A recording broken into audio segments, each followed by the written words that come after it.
Chapter 11. Dusk. The wretched wife of the innocent man thus doomed to die fell under the sentence, as if she had been mortally stricken. But she uttered no sound, and so strong was the voice within her, representing that it was she, of all the world, who must uphold him in his misery, and not augment it, that it quickly raised her even from that shock. The judges having to take part in a public demonstration out of doors, the tribunal adjourned, the quick noise and movement of the courts emptying itself by many passages had not ceased, when Lucy stood stretching out her arms towards her husband, with nothing in her face but love and consolation. "If I might touch him, if I might embrace him once, oh, good citizens, if you would have so much compassion for us!" There was but a jailer left, along with two of the 4 men who had taken him last night, and Barsad. The people had all poured out to the show in the streets. Barsad proposed to the rest, "Let her embrace him then, it is but a moment." It was silently acquiesced in, and they passed her over the seats in the hall to a raised place, where he, by leaning over the dock, could fold her in his arms. "Farewell, dear darling of my soul, my parting blessing on my love. We shall meet again where the weary are at rest." They were her husband's words as he held her to his bosom.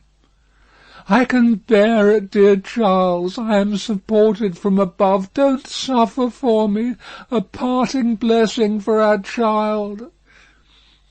"I send it to her by you. I kiss her by you. I say farewell to her by you." "My husband! No, a moment!" He was tearing himself apart from her. "We shall not be separated long. I feel that this will break my heart by and by, but I will do my duty while I can, and when I leave her, God will raise up friends for her, as he did for me."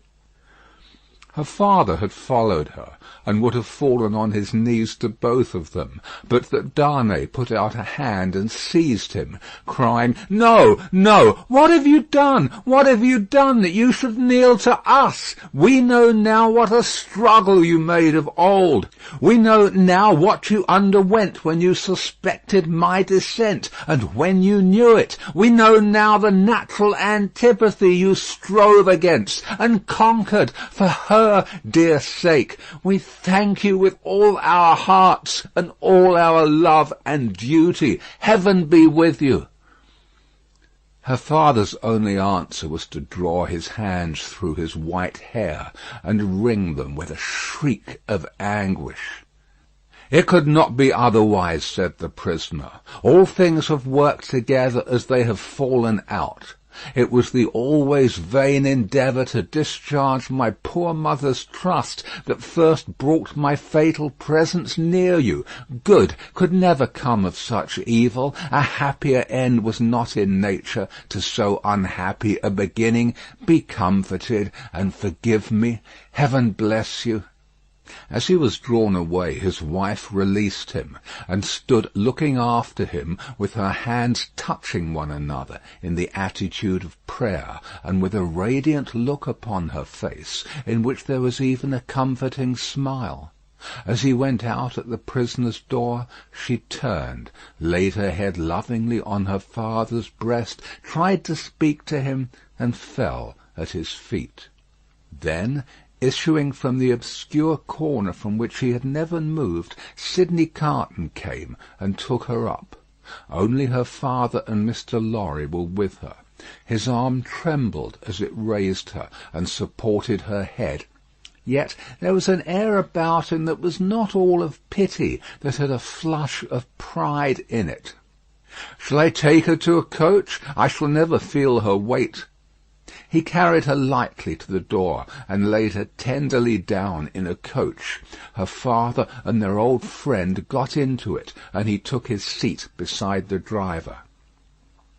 When they arrived at the gateway where he had paused in the dark, not many hours before, to picture to himself on which of the rough stones of the street her feet had trodden, he lifted her again and carried her up the staircase to their rooms.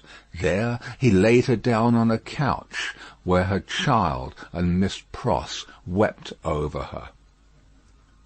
"Don't recall her to herself," he said softly to the latter. "She is better so. Don't revive her to consciousness while she only faints." "Oh, Carden, Carden, dear Carden!" cried little Lucy, springing up and throwing her arms passionately round him in a burst of grief. "Now that you have come, I think you will do something to help mamma, something to save papa. Oh, look at her, dear Carden. Can you, of all the people who love her, bear to see her so?" He bent over the child and laid her blooming cheek against his face. He put her gently from him and looked at her unconscious mother. "Before I go," he said, and paused, "I may kiss her?" It was remembered afterwards that when he bent down and touched her face with his lips, he murmured some words. The child, who was nearest to him, told them afterwards, and told her grandchildren, when she was a handsome old lady, that she heard him say, "A life you love."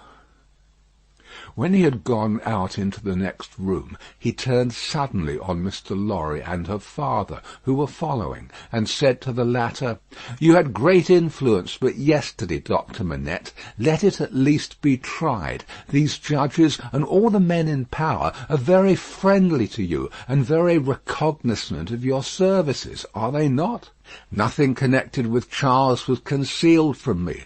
I had the strongest assurances that I should save him. And I did." He returned the answer in great trouble, and very slowly. "Try them again. The hours between this and tomorrow afternoon are few and short, but try." "I intend to try. I will not rest a moment." "That's well.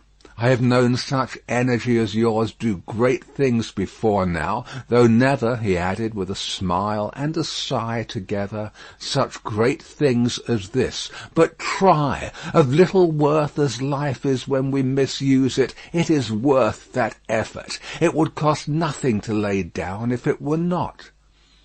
"I will go," said Dr. Manette, "to the prosecutor and the president straight, and I will go to others whom it is better not to name. I will write too, and... But stay, there is a celebration in the streets, and no one will be accessible until dark."